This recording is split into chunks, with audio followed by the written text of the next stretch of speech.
Glad to be with you, and glad to have our guest here.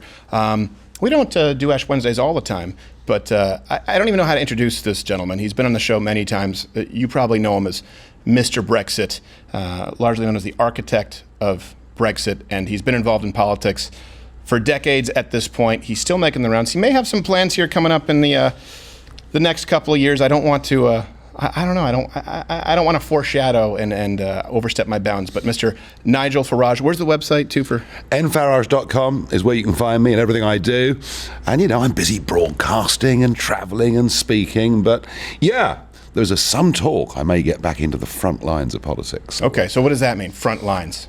Well, I can, do what you do, and we can have our followers, and we can have our influence, and we can change people's minds on things. We can make them look in different ways. I've managed to get the government to change policy on illegal immigration. Right. I've got government to change the law on how banks operate with people. So I've been very effective, right, as I am. But standing up and going for election again, that's my big decision at the moment. Decision. And that's being in the front lines. Yeah. Oh, so it's a whole will he, won't he type thing. Yeah, it's great fun. You can't say it right now, though. I've got them all time. I mean, they're all speculating like crazy and writing column inches of absolute twaddle. Oh, I know. But it's kind of, we've got a conservative movement, a conservative party in Britain that's just collapsing. Right. Literally collapsing.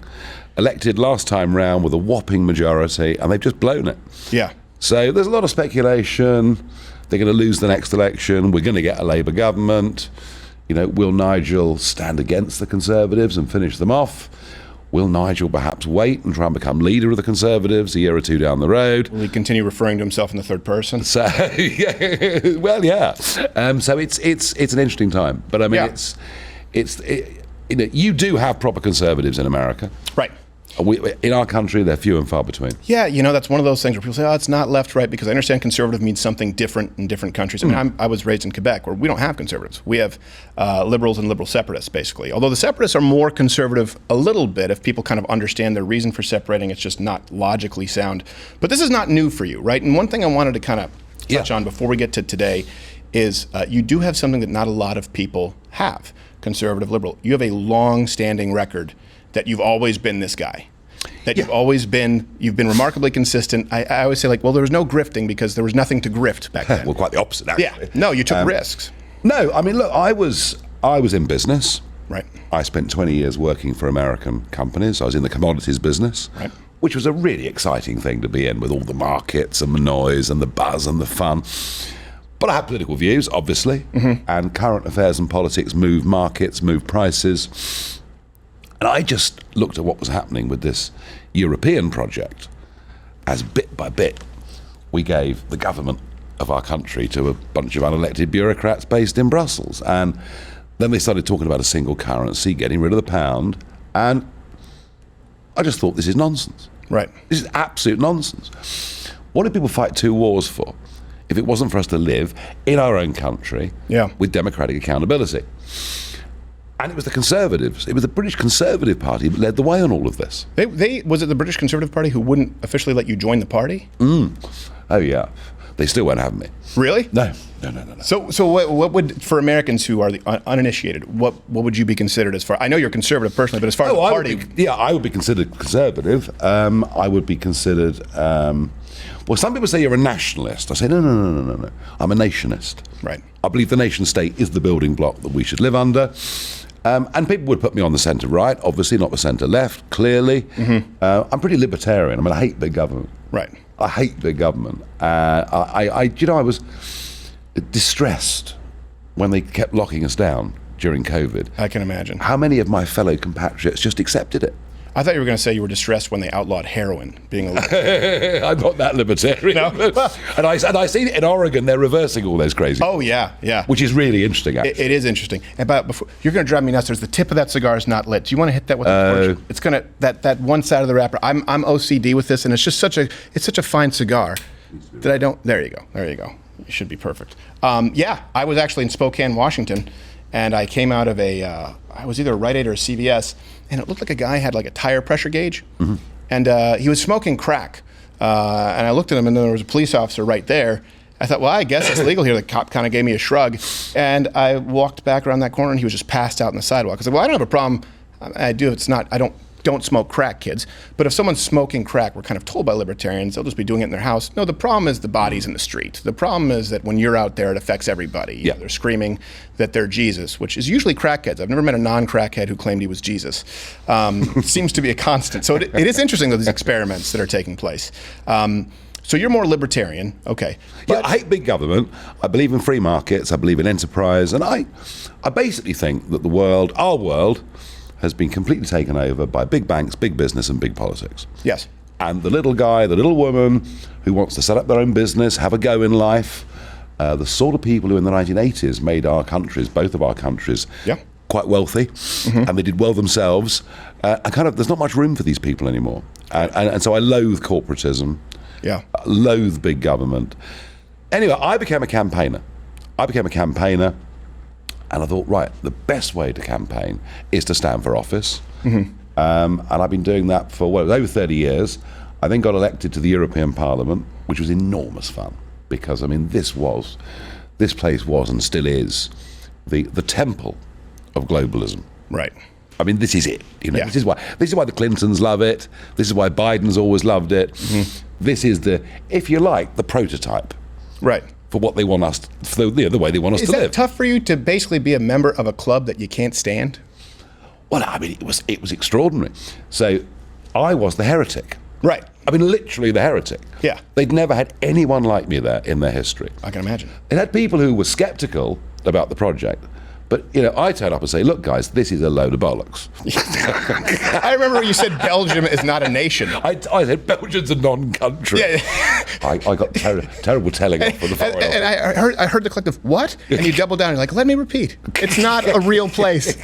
But you explained it. You said they don't even have, they have two different languages, two different areas of this country. It's not a nation state. They hate each other. Yeah. It's basically civil conflict without the war. And a lot of Americans don't understand that because it's such a big country, and we have all these states, and there still is a sense of a union.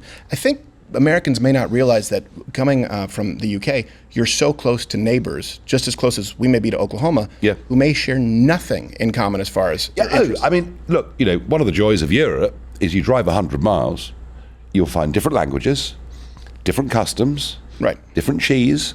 Actually, come on, we're stateside. I mean, you get your ass kicked talking about that. The joy of Europe is the different countries, and the idea that you want to crush that and make them all the same is horrible. So I spent 21 years in the European Parliament. I had enormous fun doing it.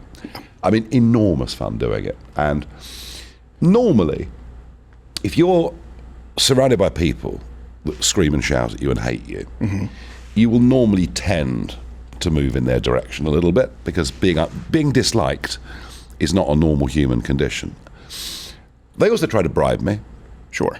Many times, well, Nigel, we can make your life so much easier. But actually, I just loved it. Getting up and 500 of them screaming at me. I mean, I absolutely loved it. And it was funny because in the early days, people thought I was a political joke. Sure. Like they thought with Donald Trump. But then suddenly they go, oh my God. Right. Millions of people are going to vote for this bloke. Right, yes. And by the end of it, it was incredible. I was banned.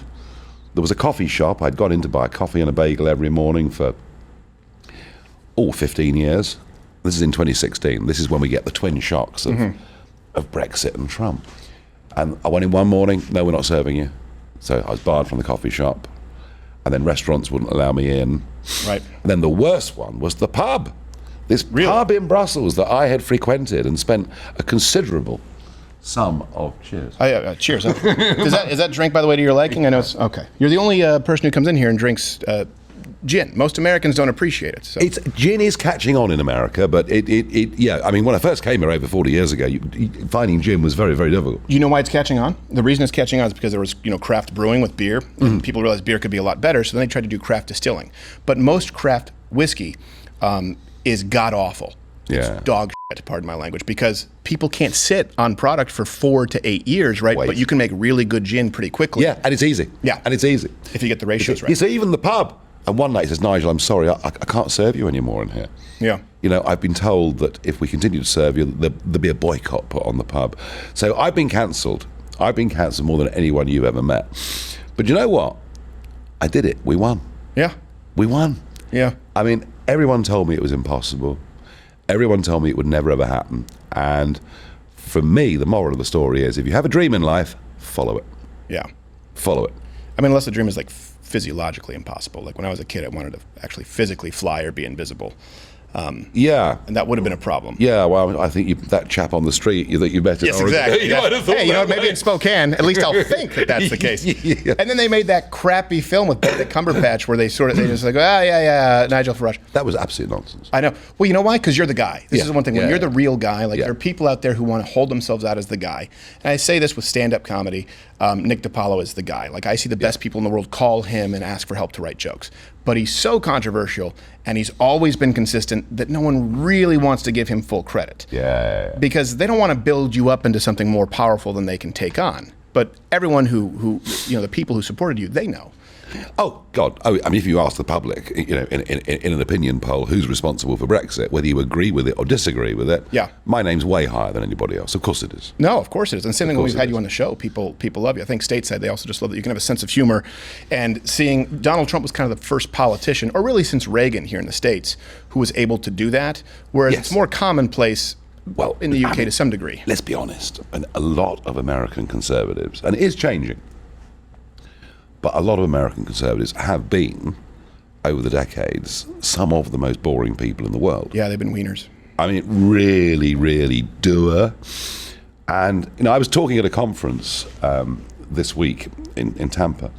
I said to them all at the end, I said, we are up against the most humorless, Right. new liberal left politics. It wants to ban everything.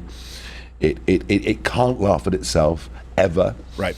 I said, we need to be the happy warriors. Right. We need to be the ones that are prepared to have a laugh, have a joke, smile. And I think Trump does that. Yeah. Trump, on a good day, Trump makes people smile Yes. and makes people laugh, and there's a sense of humanity about him. And I think that's what the conservative movement needs to be. It needs to be.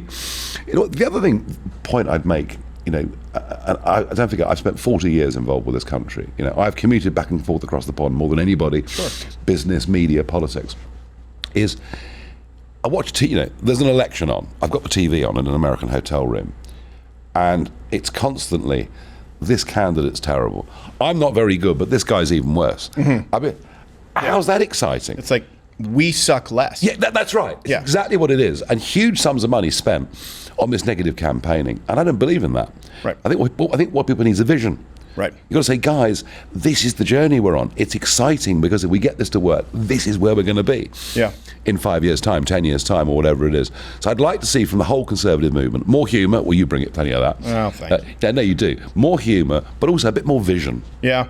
No, I think you're right. And I think sometimes people will see, for example, they'll see someone like a President Trump saying, look, we have a problem with immigration. And they'll say, see, that's negative campaigning. No, that's addressing an issue. And then he goes and calls Marco Rubio small hands, which is funny. I mean, you need a little bit of both. It's the duality of man, I think. And you have been ahead of that. And of course, you were accused of being racist, right? Discussing immigration in the UK. And I think it's borne out now where you effectively. But it was the humour that worked for me, because the reason so in about 2006, 7 is when YouTube first appeared on my radar. And then in 2008, the financial crisis. And my brother at the time was working on a trading desk in the City of London. I would give a speech in the European Parliament at 9 o'clock in the morning on the Euro crisis, the bailouts, etc. And like an hour later, my brother would ring me to say, I saw what you had to say in the European Parliament. How? Because an American financial markets website, quite a well-known one, had picked out the video, clipped it, and sent it out to all their people. Yep. And I started to realise, wow, this is quite exciting. Yes. Yeah. I don't need to rely on the BBC anymore. And I realised the videos that worked weren't the ones when I was angry. No. They were the ones when I was really saying something that made people laugh, Right. made people smile, taking the mickey out of very, very pompous people. That's always fun. Pointing out the absurdities. And so really it was YouTube that made me. Yes, I was in the European Parliament, but, frankly, politically very, very small fry. Right. And suddenly in 2010, they have the first president of Europe. And of course, this was the job that Blair wanted, but didn't get. And they picked a bloke called Herman van Rompuy. Well, I mean, I'll be honest with you, I'd barely ever heard of this bloke. I don't like his name. Poor chap, Belgium, you've got to feel sorry for him. Well, he's from a non-country. Well, absolutely. Anyway, so this was the big day. This was going to be the big global leader that would represent at the G7, etc., you know. And it was an afternoon event. I went to lunch, sat with some friends, thinking, what am I going to do? What am I going to say? I knew it was a big moment, you know, sort of trumpeters in the gallery, and it was almost like a sort of coronation. Right. What am I going to do? And I thought, yeah, the theme, who are you? I've never heard of you. I think that works. I think that'll resonate. And I never use notes.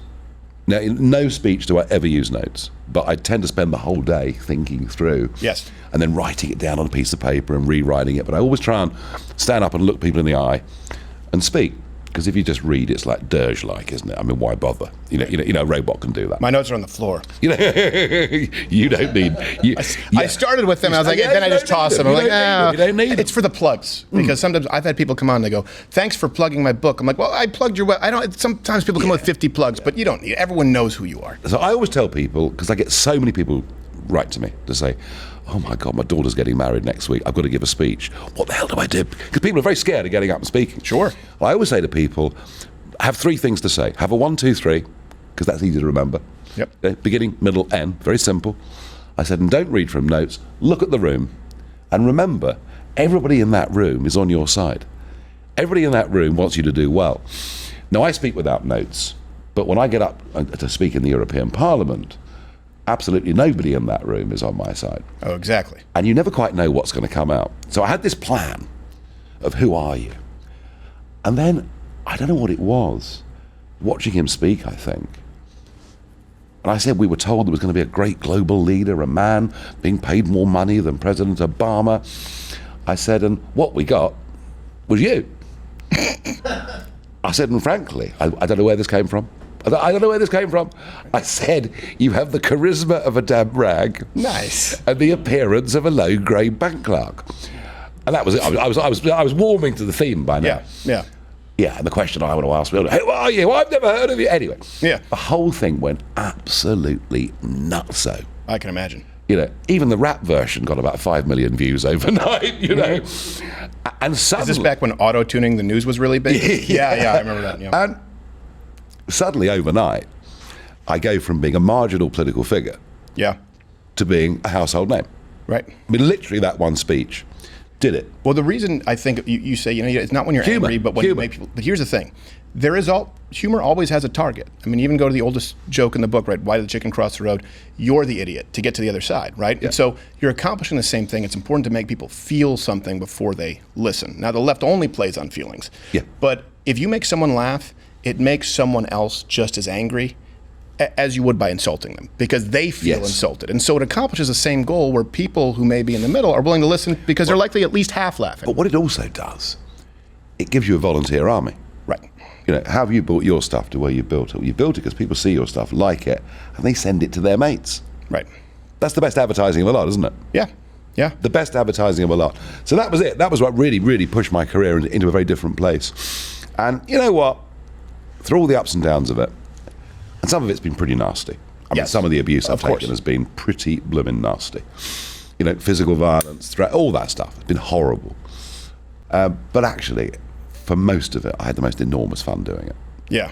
You know, and I've used that notoriety to go into broadcasting in the UK. We've got this upstart news channel, GB News. Mm-hmm. We're taking on the BBC. We're taking on the ultra woke Sky. Yeah. Oh, I used to do Sky News quite a bit. You know, and it's just gone now, completely. Climate obsessed. So, you know, I've been doing broadcasting now really for the last few years, but still campaigning on issues. Well, and also the big issue was immigration. And this is something where I know the media, they will always try and tar you as racist. Even bigger now. Yes, even bigger now. And I want to ask you if you see the parallels, because you did a documentary, I want to say 2 years ago, on immigration in the United States. I went back and watched it, where you were talking about the border crisis under Biden, 750,000 or so at that point in time crossings. Today it's 7.6 million. Yeah. Did you see it accelerating that rapidly? Oh, I think if you are not prepared to defend your borders, And if you allow people to come into your country illegally, and if you provide accommodation for them and food for them and the chance to work in the illegal industries of drugs or whatever it is, Of course. that message says to the world, please come. Yeah. Please come. There's no deterrent of any kind at all. I didn't see it being as big as this, obviously. Yeah, 7.6 million is... But it's huge. And, you know, in our case, it was the English Channel. It was the illegal immigration over the Channel. And mainstream media were not covering the story. So I hired a boat, and I repeatedly went out into the English Channel and filmed these dinghies of young men, put it on the internet, and suddenly, you know, I forced the media into making this a story, and it's now the dominant issue in British politics. Sure. It's the issue that will literally finish Sunak's career. Because we're allowing in, it was 700 yesterday. 700 yesterday across the English Channel. They are 90% young males. They have no documentation. I've even filmed them throwing their iPhones into the sea, throwing their passports into the sea, so we can't trace who they are, so we can't deport them anywhere. That's why they do it. But it's okay, because they're given a new iPhone as soon as they land. Right, yeah, exactly. As opposed to the native citizens. I remember back when the scariest thing you had in the English Channel was just Jack LaLanne pulling a tugboat with his teeth.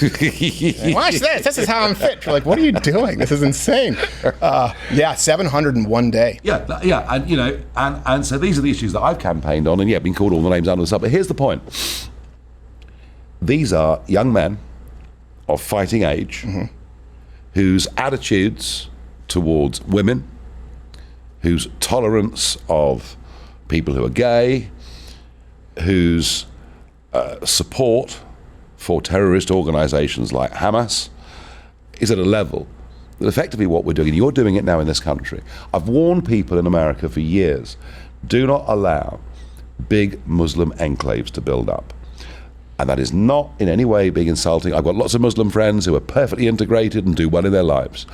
But if you build up these big enclaves, or effectively ghettos, you know, what happens is, that is the environment in which extremism flourishes. Sure. That's where it happens. And I always thought America would steer clear of this, but you've got this coming across your borders here. And we're allowing a fifth column, a potential fifth column to build up in our countries. And you know, great civilizations through history don't fall from without. No.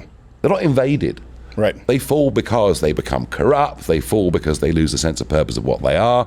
Right. And you can go back thousands of years and see the rise of these great civilizations and then the fall. Yeah. And we are at a point, the Western world is at a point where I genuinely believe these battles are civilizational. No, I completely agree with you, and I always say the big difference between, you know, when people talk about this being a nation of immigrants, the United States, which is different from obviously a lot of countries in Europe because, sorry, your number one draft pick got away and we fled the crown. But well, you were the first Brexit. Yeah, effectively. And it was all about taxes on a breakfast beverage, and I mean, it wasn't even that caffeinated when you put it in context. So imagine what they would have done. But when you think about it, okay, fine, sure, nation of immigrants. But people came here at one point, whether it's the Irish, you know, Jews from Europe at one point in time, Italians, right? They came here with a promise of nothing. It was a risk that they were taking to try and build a life that's very different from a country that has a welfare state where people are coming to benefit from that social safety net. So, Milton Friedman, you know, the high priest of free markets. And people say, but Nigel, how can you want to limit immigration if you believe in free markets? Even Milton Friedman said, you cannot have the free movement of peoples around the world all the while you have a social security system. Right. That's exactly right. Exactly right. Well, that's why when you say you're a libertarian, I remember spending quite a bit of time in D.C. and had a lot of friends who worked, for example, at Reason magazine. And they believed in open borders. They believed that borders are just kind of it's sort of an antiquated idea. And many of them ended up voting for Obama, which surprised me, where I said, oh, okay, so if libertarian in the States means it can include at one point in time, you know, Glenn Beck, Greg Gutfeld, and Bill Maher, I was like, this doesn't really mean anything. So I would tend to be considered more libertarian, but I just say conservative. Yeah, I mean, look, I'm libertarian in a sense. I do not want the government telling me whether I can smoke a cigarette in a local pub. I don't want government telling me whether I can hunt foxes at weekends. If that's what I want to do, if that's my thing, I should be allowed to do it. And I think, you know, during the pandemic, we reached a level of government control we'd never seen even in wartime. It's true. It's unbelievable. Yeah, it really was. Not even in World War II did government limit people's lives like that. Have you seen the awakening in the UK, in Europe, that we've seen in the United States? Because I will tell you, I've not seen more people have the veil lifted who are apolitical or who are liberal than COVID. I mean, moms with children in schools. But I come from Canada. I was raised where a lot of my friends back home, they still don't get it. In America, people get it. Is it the same thing in the UK where a lot of people I think something very... As I say, I was... The first lockdown I could live with. I saw the scenes in Milan, and I thought, wow, is this the 1919 flu? I think we all did. I didn't mind locking down for a couple of weeks. I was the only one who didn't. No, I was okay with that. Let's find out what it is, all right? Let's find out what it is. But after that, the second lockdown, I thought was...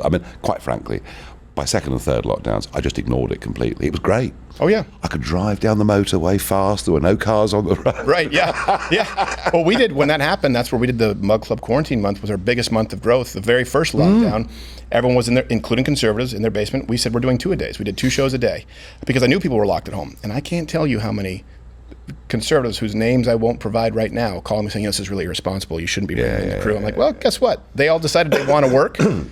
They saw the ride, they bought a ticket anyway. But do you think that in the UK there has been that foundational shift where people realize that they were lied to? We've woken up on the fact we were lied to. The other thing, and I'm not going to go down a rabbit hole on this, as some people have done, but there can be little doubt that some of the vaccines that were produced just weren't vaccines. Mm-hmm. And I remember, and I had the first 2. You know why? Oh, no. You know why? I wanted to come to America. All right. This is my 4th trip here this year already. Right. So I'm in America. 7, 8, 9, 10 times a year. I guess being in America with a 3rd nipple is better than not being able to. So I had the first 2. Then it came to the booster, and I did it on my TV show. I said, right, I'm going to debate over the next week whether I should have the booster. And I was being texted. I was being emailed. I had letters sent to my house. They were just telling me, you've got to go and have the booster. Yeah. So I debated this with medical experts. Medical experts who thought I should have the booster. I asked them all the same 3 questions. Number 1, will this stop me catching COVID? No. Okay, thank you. Number 2, would it stop me passing it on to my elderly parents? A genuine concern. Sure, of course. No. So why should I take it? Because if you get COVID, you'll be less ill. Isn't that my choice? Right. And I think the vaccine harm thing, I think the level of lies that have been told around the vaccine harm, and I just asked myself the question, will anybody ever be properly held to account over this? I don't think so. No, I don't think so either. I don't think so either. And the big reason is not because of those in D.C., but because of those in Hollywood and those in New York, those in media, and big tech are in bed with media right now. And that's why, like you talked about running for office again, sure, but you can have just as much, if not more, of an impact sometimes in taking on the media. Oh, yes. Not playing ball with the big tech platforms, unfortunately. We're past that point now. We've crossed the Rubicon. YouTube, those places. If you even at one point in time discuss this, for example, Gerald, you've met him, the nicest guy alive, we cited the CDC. We actually included their chart that, hey, there have been more flu deaths in infants and toddlers this year, than all of COVID ever combined. I think it was like a multiple of 5. And YouTube said, well, even though it's correct, it may cause people to not take COVID seriously enough, so we're going to remove it. We said, we quoted the CDC. You say they are an authority. And that, to me, was a point when I would see people on the right playing ball with big tech. Please kill me last. I'm like, we can't do that anymore. I think people are waking up to it in quite a big way. And they need to. But we're almost back to where we started the conversation. Right. Big business, global corporates who virtually own governments. Yeah. Well, you said debanked. Now, explain to me what that means. They allowed you to transfer your money somewhere else, right? They didn't take your money from you. Dear God. So I'd been with a bank called National Westminster Bank. It's Britain's biggest bank. They've got 19 million customers. I've been with them since 1980. I ran all my city businesses through them when I had a proper job.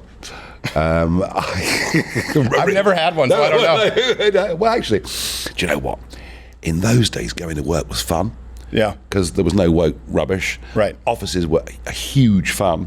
Trading floors were fun. Everyone took the mickey out of everybody. Sure. There were laughs and jokes. Yeah. We'd go out for drinks after work that would go on and on and on. Yeah.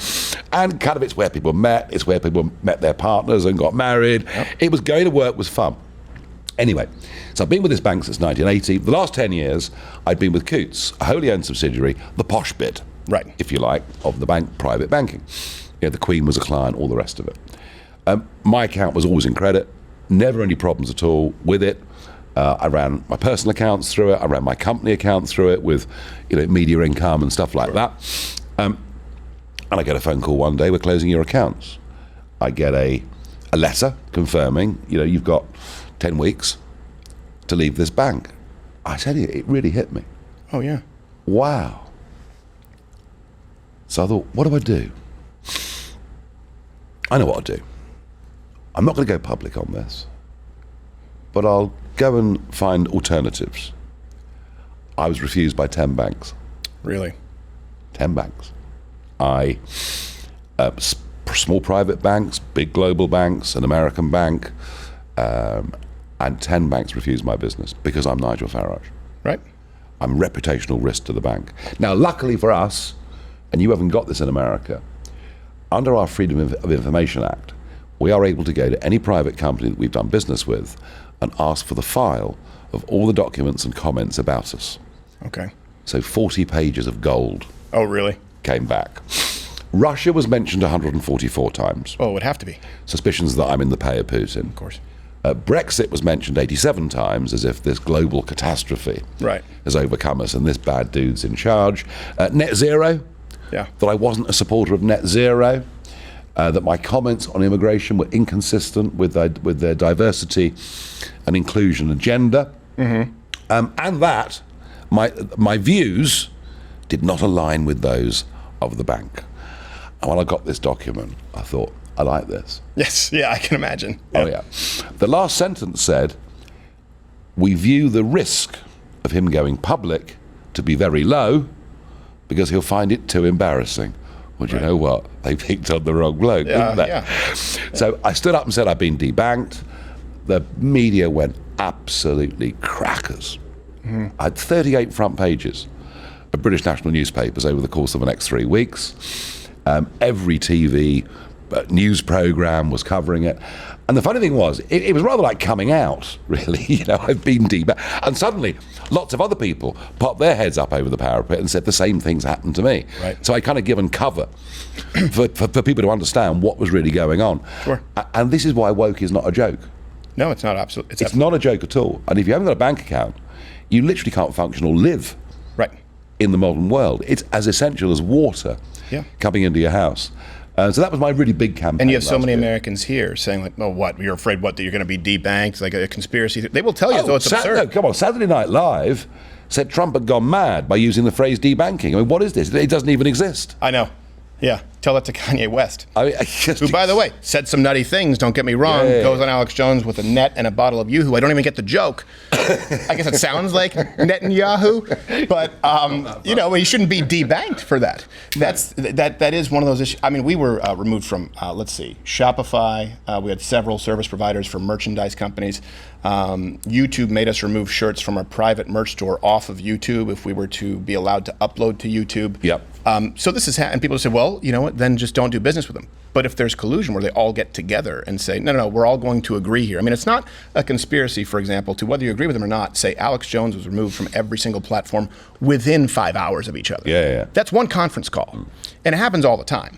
And I'm sure there were other things that were happening while you were debanked. That was just the most severe. Yeah, the cigars kind of gone out on you. Yeah, I was debanked. I've had problems getting insurance. I had a pension provider refuse to continue doing business with me. I mean, I joked with you earlier. I'm the most cancelled person you know. I mean, it is. And what do I stand for? Views that 25 years ago would have been considered perfectly normal. Right. Almost quite middle of the road. Well, we had this, here. I mean, yeah, I would challenge that with myself, this entire company. I mean, but I'm a comedian. It's different, right? We provide a reference for every single claim we make on air. But we even had, we had hit pieces come out at one point, New York Post, everywhere, and it got to the point where some employees claimed they saw Steven Crowder's balls. And my answer was, which time? I mean, you've seen the wardrobe we have. I mean, of course, anyone, no, but you just lean into it. You go, well, if you're talking about doing a parody sketch of Terminator, but he's a crackhead in an alley and he lands naked, like, are you talking about nudity? Are you talking about, and then what happened is because we were making some big business moves, And we have NDAs here. Same thing, anyone who comes in here, because Sure. of the address of privacy. And then there was a hit piece about the fact that there was an NDA at the company. And then Gerald had a meeting with employees saying, like, guys, look, you guys know we're bringing on these sponsors that we can't talk about. That's why we have the NDA. Then there was a hit piece that Gerald had a conversation about the NDA at the company. Whatever happens, whether it's true or not, if you try, it's whack-a-mole. They'll just try and get more egregious with the lies. So just move on. None of it matters. No, it doesn't. None of it matters. It's funny, I was at, a few months ago, I was invited to speak at Eton, the famous British private school that has produced, I think, 24 prime ministers. So this is the elite of the elite. Right. I get an invitation to speak at Eton, which is hugely controversial, because most of the staff didn't want me to go, but I accepted. They were virtually fighting to get into the theatre. Yeah. Because it was the biggest turnout they've ever had for any speaker. Oh, I can imagine. And I was asked this question. First question, boy gets up and says, Mr. Farage, would you recommend a career in public affairs and politics? And I said, oh, no, terrible. I said, the things they write about you. I said, for years, they've written that I'm a big drinker. They've written that I'm a big smoker. They've written that I'm a big womanizer. They've written that I'm a big gambler. And the trouble is, lads, it was all true. Yes, I knew. And of course, it brought them, they were all cheering. Yeah. And I can see the headmaster thinking, we really shouldn't have invited him. No. No, I think, the truth of it is, The next hit piece will be Nigel Farage, sober. Fraud. Oh, that would destroy me. Yeah. We just got to accept. The point is, we don't mind the rough and tumble of debate, right? I couldn't give a damn what the Guardian write about me. It doesn't matter. It doesn't, provided I'm not criminal, Right. or haven't physically hurt anybody, it doesn't matter. What does matter is the more sinister side, like the debanking. Yeah. The more sinister side of people being closed out. And worse still, they'll do this to your family as well. Yes. Yeah, they will. And that's the really nasty side of this. And my worry is this. Every single year, our universities are pumping out a new cohort of people who have been completely indoctrinated and not educated properly. Education is about critical thinking. Right. It's at the heart of what being educated is. Yeah. That you say, well, here are two solutions to a problem. They're both equally viable. You decide yourself, which side of the line you go on those. Sure. And that's certainly how I was taught. Now they're being told this solution is virtuous and this solution is evil. Right. And what's happening is you take the sort of 25 to 35-year-old cohort working in all of our corporate companies, working in our public sector, and they're all of the same mind. And if we don't get education right, we will lose the freedoms and values that you and I enjoy and share. Well, you're absolutely right. And my education came from my father, because when you say you were taught how to think or how to think critically, my dad really instilled in me the Socratic method. It was one thing that I knew before I even went into junior high. But I will tell you that in high school in Canada and in college in Canada, that never came up. It never came up. They were telling me exactly how to think. So for me, I had to juxtapose that with what I learned at home. Yeah. And that's where that critical thought came from. That's where Change My Mind came from. And I can tell you that generationally, it is scary. They don't see virtue in simply having a discussion with the other side. Or frankly, even if it's an angry debate, I don't care. At least the conversation is taking place. It's terrifying. In a few weeks' time, I'll be going to Normandy. It'll be the 80th anniversary of D-Day, right? Right. 2 American beaches, 2 British beaches, 1 Canadian beach. I don't know how familiar you are with Juno Beach, but you guys had Sword and Gold? Yeah, we did. Yeah. We had Juno Beach. So I remember I watched Saving Private Ryan. And then in Canada, we watched in history class, they showed us actual footage from the boats in Juno Beach. And I watched it, there's a bunch of fog, and the Canadians walk all the way up the beach into the fog, and not a round is fired. I'm like, this isn't like the film at all. No, Turns out Juno wasn't as chaotic. No, Omaha, they were unlucky. Yeah. The Americans, 29th Division particularly, were very unlucky because that particular group had been on the Eastern Front. These were very, very battle-hardened German soldiers. Right. And that's what the Americans came up against on Omaha, and they fought to the last round. So it depended where you were. But the point I was going to make was, I'm going to be there for that, because it'll be the last ever significant gathering of veterans. 80 years on, the numbers are thinning out a little bit, to put it mildly. But we did all those things so that we could disagree with each other. We did all these things to live in freedom, which means I may not agree with you, but I absolutely support your right to hold your opinion. That's what's under threat. I would ask you to do me a favor, actually, when you go. If you could film this or have a conversation, because I would love to do this with these veterans from World War II, and see what's going on right now, especially people from Europe who are closer to it, see what's going on campuses with Hamas and Palestine, and when they use the term othering, but actual othering from the river to the sea. And I'd love to ask them, hey, is this what it was like at the start when you talk about Nazi Germany and vilifying a group of people? Because it's the last time we may be able to ask them, are we veering into that again? Yeah. Well, I have to say, I think the scenes at Columbia over the last few days, it looks like 1936 Germany. Yeah. I mean, what else can it be? Yeah. It's like a madness. Right. And it's mostly middle-class white kids. Yes. Called Jocasta, and all got rich daddies. Yes. I mean, it's quite extraordinary. Angry lesbians, but we repeat ourselves. Yeah, it's just well, don't even start me on gender. Yeah. But I mean, it's just extraordinary. It really is. But I would love to, pick the brain of those veterans and say, is this something? Do you feel like you've been here before? If they're lucid enough, because I bet you a lot of them would give us. Yeah, that would be very interesting. That'd be very interesting. It is a scary time in history, but like you say, you want to be a happy warrior still, and we've got to be. Yeah. If you're not optimistic, what's the point of any of it? I mean, you think about it. We talk about the war. I mean, during the Blitz, when London gets bombed 60 nights in a row, what did Churchill talk about? Right. He says we'll get through this, right, and move on to the sunlit uplands. Yeah. Even at the most dangerous moment, the country's being pulverized. Nazi Germany's got control of the whole of Europe. Yeah. America's not yet in the war. It looks like we're going to lose. Yeah. Even in that moment, he managed to find that optimistic vision. So we have to be like that. Churchill, to me, is everything great about Europe and everything awful about Europe to an American. Because Churchill, they reached out and they needed Churchill at that point. He was sort of someone who was ostracized. He was gone. He was basically an exile. Oh. They said, we needed Churchill. And he was old. Yes, and he was old. But he really did, he brought a nation to its feet again, And then 2 years later, he's out because the Europeans couldn't help themselves but say, he's not for socialized healthcare. Well, and Americans don't know that part. No. 2 years later, let's put him back on the shelf. Yeah, the fact that he was voted out. But in a sense, that shows that democracy works. I don't know. That's not what I'm getting. Well, I think it shows a lack of gratitude. No gratitude at all. Americans never know that. I say, hey, how long do you think Churchill was in office after World War II? I don't know. I go, why do you think he was booted? Because he did come back. Right. He did come back in the 50s. Mm-hmm. He did a spell. In fact, his 80th birthday, he was still Prime Minister. Now, he probably shouldn't have been, although he was still more competent than Joe Biden is today, I have to say. Well, that's not hard. It doesn't have a tough act to follow. Not hard, but no, that basic, we fought for the right to live in democratic societies. And in democratic societies, you listen to the other person's point of view. You respect the other person as a human being for having that point of view. And I push that line a lot. Yeah. I might tease my opponents. Right. And I do. Rightfully so. But I don't want them cancelled. No, absolutely not. It just, to me, it's like with the Churchill voting him out so soon. It's like reading an Aesop fable and just skipping the last page. Yeah. It's like, you guys didn't learn the lesson. You need him in case this happens again. Thank God it didn't. No. And a lot of Americans just don't really know. They've seen The Finest Hour, or was it The Finest Hour? Yeah, Finest Hour. Yeah.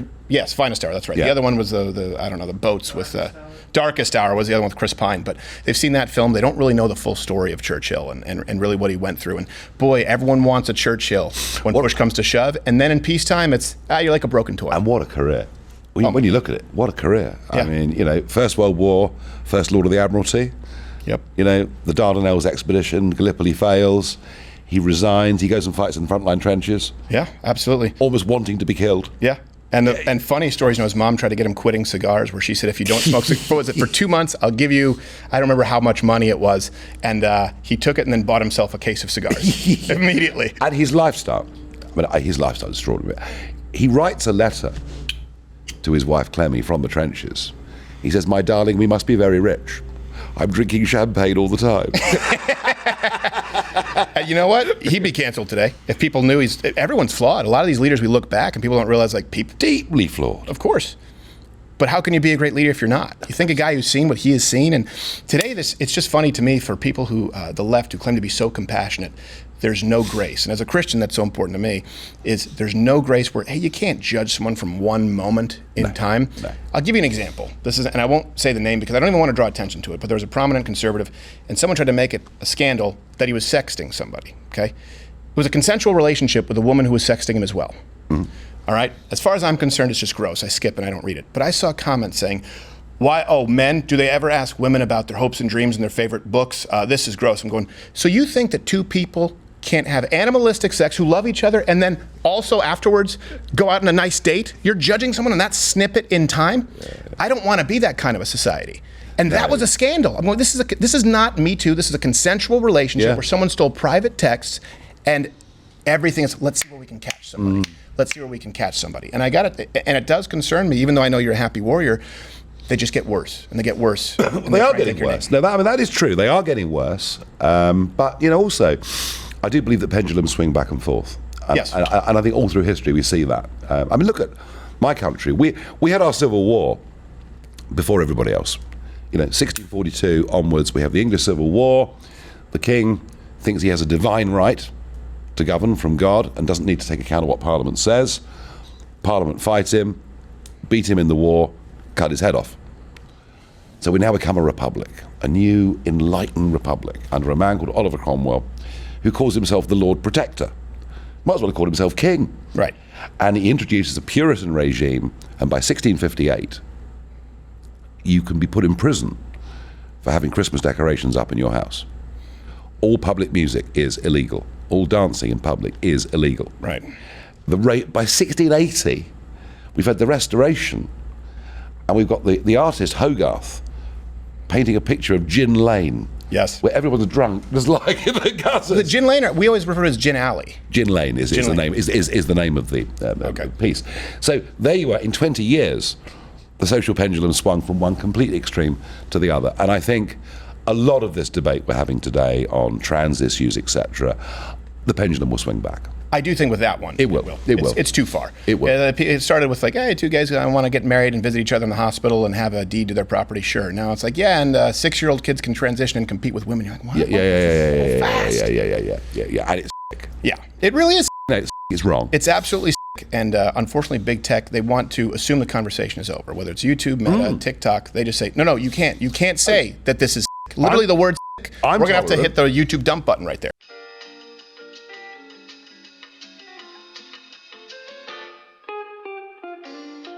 Yeah, there was a bloke who became a woman, and I thought it was a perfectly reasonable human being, stood as a candidate for UKIP, got elected. Let people be people, but don't tell kids that this is somehow a normal Also will provide context, because I don't want people saying, Nigel Farage says, I had If you had a conversation with them, they'll take anything. They'll try and take your name. Speaking of the pendulum swinging, you have a couple of people now, and this is why I always want to. I know that you can't go out and toot your own horn. You're one of the OGs. You've always been this guy. You've been remarkably consistent. And not to say that people can't have their road to Damascus moment, but now you have Piers Morgan and you have Russell Brand, people with whom I'm friendly, but it's very different. Russell Brand is different. Seems to be a transition where he's actually taking a stand. Piers Morgan, I'm not entirely sure. I enjoy my time with him. What do you see there? And you've had run-ins with both. Oh, right? Oh gosh.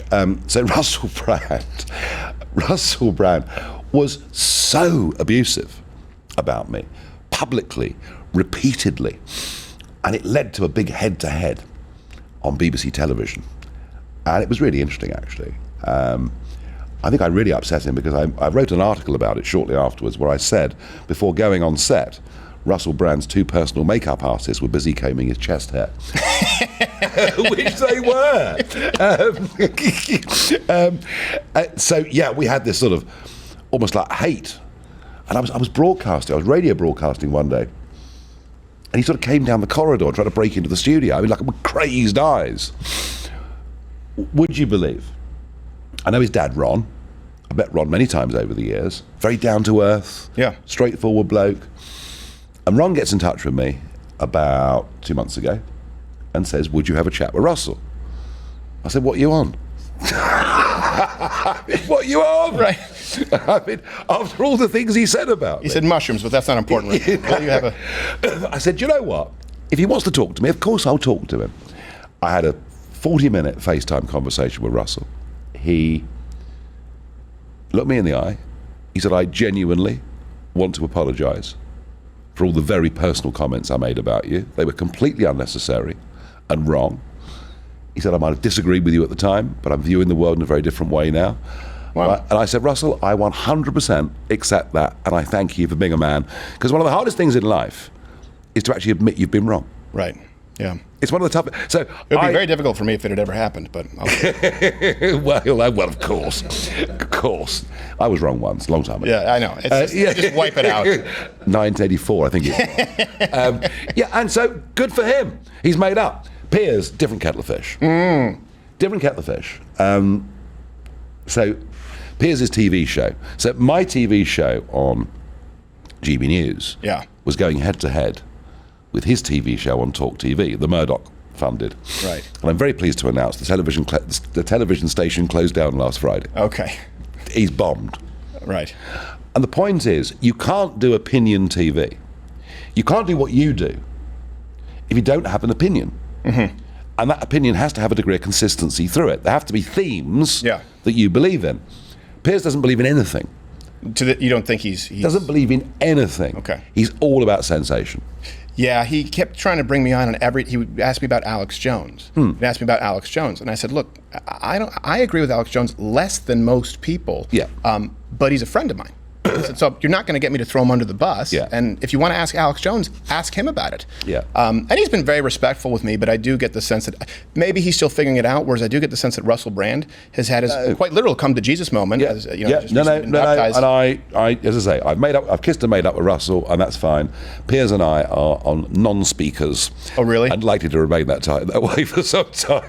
You want me to facilitate that? No, it's fine. I'm happy, thanks. Well, you know, I'm going to conference call you one time. Nigel, that's Piers. No, I don't. I get it. I get it. What upset him was that the first show that he did on Talk TV was an interview at Mar-a-Lago with Donald Trump. Mm-hmm. I had been to Mar-a-Lago the week before, right, to have a chat with Donald, which I enjoy doing, and I think he enjoys me coming there because I never ever say a word. No, I can. Yeah. I never say a word. You're a great listener, Nigel. You're the best listener. Everyone always says. I say he listens. I feel heard. I don't need therapy. I've never blabbed a word in public about what our private conversations are private conversations. Of course. And he's surrounded by people who are always trying to make a buck off the back of him. Of course. I've never asked for anything from Donald Trump, and I wouldn't. I'd be a genuine friend and supporter. Anyway, so I knew that Piers was coming to Mar-a-Lago to do the interview. And I just said to the Donald, I said, are you aware of the things he's been saying about you recently? He said, hey, we're friends. I said, okay. So I just left 2 sides of A4 on his desk. I said, it'll take you 5 minutes. Yeah. Apparently, when he read it, he blew his top. I can imagine. And it was Piers saying Trump's awful, Trump's dreadful, Trump's... And that's Piers all over. Yeah. That's Piers... Yeah, there's no sincerity there at all. Yeah. And so that was where the sort of blood feud began. But all I'd done is tell the truth. Yeah. Well, it's funny because I remember him sort of veering towards populism, kind of supporting Trump, and then I don't know necessarily what happened there. And you've sometimes been labeled a populist. Would you carry that mantle? Would you say that? I did say after the Brexit vote in the European Parliament when they were all scowling. Yeah. And I said 2 things actually. And number one, I said, when I came here 17 years ago, I said I would lead a campaign to take the United Kingdom out of the European Union. And you all laughed at me. Well, I said, you're not laughing now. Right. Yeah. That was good. Yeah. But I also said, isn't it funny? Populism's becoming very popular. Yes. Yeah. I have got no problem with the term populism at all. They try and use it as a pejorative term. I've got no problem with it at all. And what populism actually shows you is the imbalance that exists between our capital cities and the rest of our countries. Yeah. And you see this phenomenon. You can go to Ireland and see the same thing. You can go to the Beltway here and see the same thing. So I've got no trouble with being called a populist at all. It has to be principled populism. Otherwise you end up with, historically things like the French Revolution, which has there's a lot of good and a lot of bad.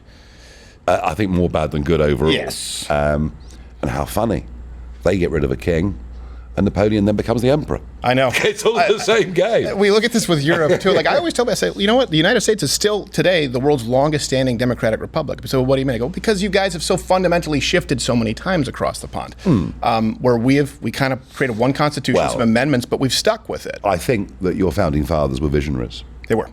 Absolute visionaries. They took much of the best of the British system and improved upon it. The only thing I would say is I don't think much of your judicial system anymore. That makes sense. It doesn't work. Yeah, I get it. It just doesn't work. I mean, the whole innocent until proven guilty thing, that's good. I like that. But we don't wear the funny outfits like you guys. No, which is a shame. Yeah. But the we like dressing up. Yeah. yes, you do. English are very well known for it. But that's a joke too. The politicization. Yes. Of the judiciary here is wrong. It's bad. Yeah. It's not working, and a lot of what Trump's being put through at the moment is just monstrous. Sure, and I think the one, and I would never say it's a good thing that that's happened, but the one thing that has come of it is people realize that it's not just. People tried to see it through, you don't get a fair shake if you're black in America. It's not race. It's not necessarily even class or wealth. It really is about your political target. Yeah. And that can happen to anyone, rich, poor. It's wrong. It's wrong. And yet I don't hear anyone talking about reform. I talk to attorney generals, I talk to people like this and say, come on, isn't it time this system was shaken up and changed? And it's so typical of human beings. They just accept where they are. Right. It needs to change. Yeah, it doesn't need to change the way that former Vice President Joe Biden says and just pack the cord and add some seats, because then it just becomes an arms race of I'm going to add seats and I'm going to add seats and I'm going to add seats. Which hasn't happened. No. It hasn't happened. No, it hasn't happened. Who's going to win the election? Donald Trump. You think so? Yeah. Are you confident that enough electoral reform has happened? No, I'm not. And I think it needs to be a walk-off. I think it needs to be a landslide. Yeah. We've been building infrastructure. We did a telethon for it, so we will actually have boots on the ground in every major swing city, state. Good. We'll actually be able to collect real-time data along with the news wires where they call states with decision desks. And we're going to have an election integrity map where people can upload incidents and we'll be able to verify them. So you can see it in real time, because we had, these huge election streams. I mean, the first in 2020, it was, I think, 17 million people. And then we were suspended from YouTube for the midterm, surprise, the week of. And so many people went and watched on Rumble, and it was still a few million people who tuned in. And the one thing that we have that other people don't is, the left tries to gaslight you. That term is overused, but they say, no, a pipe didn't burst in Atlanta. But people who watched with us can say, I remember when the news report came in and the entire Mug Club team said, well, the news we're getting is a pipe burst. Yeah. I remember what happened when they were bringing in red wagons of ballots of votes in Detroit, and we were covering it live. So YouTube couldn't remove us afterwards saying it was a conspiracy theory, because we were covering it as it was happening. The major issue, and I hope that everyone else does this, we do what we can, is, for example, I remember Arizona being called with 1% of the vote in. Unbelievable. Yeah, and we were the only people who said, I said, no, we're not going to put that on the board. But I couldn't verify why at that point, and so now we've tried to put some fail-safes in place where we'll be able to. Where hopefully they'll be following our lead as far as accuracy, because we were still relying on traditional media because of their money. Well, I'm fascinated by that, and I will come and join you and see what you do. Oh, absolutely. No, I really will. I don't think there's been enough, but I think that there are more eyeballs on it, so it will be tougher to do. Good. Do you think it's still too insurmountable? Insurmountable. I don't think it's insurmountable, but I don't think Trump. If it's close. If it's really close, I worry like crazy. Yeah. He's got to win those swing states by 3, 4, 5% to be confident. Yeah. Is what I would say. And I've seen this corruption of politics. Sure. Tony Blair introduced postal voting, mass postal voting. Guess which community are all signed up? I can imagine. The ones that don't speak English. Right. Yeah. All signed up. Of course. It's all in the bag. So I've seen that. The people that have got it right, and it's surprising I'm going to say this to you now, because generally the French get nothing right. True. But they get elections right. Yeah. So you want to have an early vote or a proxy, you've got to give a good written reason. I'm in the army, I'm working out of the country, or I'm 97 in a wheelchair. And so about 2.5% of the overall vote will come in before the day. Right. That's it. It's about what it should be. You have to turn up, you have to show ID. Yeah. The ballot papers are emptied onto a table with observers standing around the table. They're counted into bundles of 100, an elastic band's put around them. they're stacked up, they get the result a few hours after the polls close. Right. There's never any dispute whatsoever. You don't need counting machines. You don't need all of these things. Yeah. And I sometimes despair a bit at the Republican Party. That is my biggest problem, too. So, for example, after the last election, we did find votes. You can't prove everything. No. Now, I will say, do I think the ghost of Chavez was rigging Dominion voting machines? No. But we could verify quite a few things, especially in districts like I knew in Michigan. That doesn't make sense. This doesn't add up, going through voter rolls. But we also found many, many addresses where votes came in, and we sent reporters there, and they didn't exist. For example, one was a manhole cover, one was an empty park, and then one was an address of someone where this person had never lived. And we called the county registrar, and they said, oh, sorry, that was North Bellevue or whatever. It was South Bellevue. We said, well, it's interesting that you say that because we went to South Bellevue too. They've never lived there either. And this specific county in Nevada, they weren't allowed to change voter rolls. Any other time during it was supposed to be Wednesday at, I believe it was 5 p.m. or at midnight. But when our story came out, we had someone right there saying this is the place where this person voted that doesn't exist. They changed it, I believe, on a Monday or Tuesday at 2 a.m.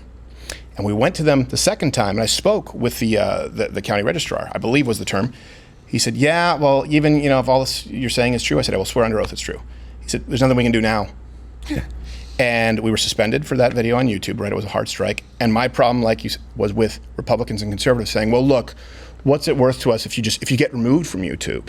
Then you can't reach anybody. I said, yeah, but there's no value in reaching people if you can't speak the truth. Like, we've done our due diligence here, and I'm a comic. So I have a much greater problem with people putting on our team jersey who don't actually go into the fray. Yeah, and I warned them about this. I on the 4th of August, 2020, I went on one of the regular daily podcast shows, and with Bannon actually, and he said, come on, Nigel, you predicted it all in 2016. You're the form horse. Who's going to win the election? I said, I can see what's happening here. I said, on the day of the vote, Donald Trump will win. By day 4, he'll have lost. I could see it. Right. I could see it. Yeah. But nobody in the Republican Party did anything about it. No one fought it. Yeah. All under the cover of COVID, wasn't it? Yeah. Disgrace. It really was. And actually, I just realized but I want to go to Mug Club really quickly where we can actually talk a little bit more without worrying of YouTube censors us anyway, but the website is nfarage. nfarage.com. And I know you can't make your new major announcements here today, but people should be following you and stay tuned. I'm hoping... Well, I've got a big decision to make. Life's pretty good for me at the moment. I'm enjoying being a broadcaster. I won Broadcaster of the Year last year in the UK, which is pretty amazing. Good for you. Because it was a public vote. Yeah, yes. You'd have loved it. Yeah. Big grand dinner in the Grosvenor Hotel, a couple of thousand people there. And when it's read out that Nigel Farage has won News Presenter of the Year, booze in the room. I can imagine. Booze in the room. So I thought, you know what I'm going to do? I'm going to ruin your evening. I want to do that with the Emmys. So I had so much fun. I can imagine. I said, you're all going to lose your jobs. But I had enormous fun with it. Yeah, life's good. All right. When you're in politics, and people laugh at this, but there's no money in politics. There's no money if you're straight. Right. If you're corrupt, there's probably money in but finding a straight politician. But there's no money in politics. I had 4 kids to bring up, dependents, etc. So for the first time in 30 years, right. I'm earning good money. I'm enjoying life. I don't have quite the same level of vitriol. Right. But maybe there's an historic opportunity in British politics, and maybe if anyone can re-galvanise the forces of conservatism into something that is coherent, consistent, bold, but ambitious in terms of the vision, then maybe I'm that soldier. Well, so I've got a big decision to make. I would add one more to that, is I think that in the post-COVID world, people are absolutely craving authenticity, and that's why hopefully I've driven home that people should look at your track record. People should, if they're looking for someone authentic, win, lose, or draw, take it or leave it, it's pretty hard to argue with someone like you, and I think that's an important quality because it is in rare supply. So we're going to continue on Mug Club here a little bit more. You can click right there on Rumble, or if you're on YouTube, well, you know what to do.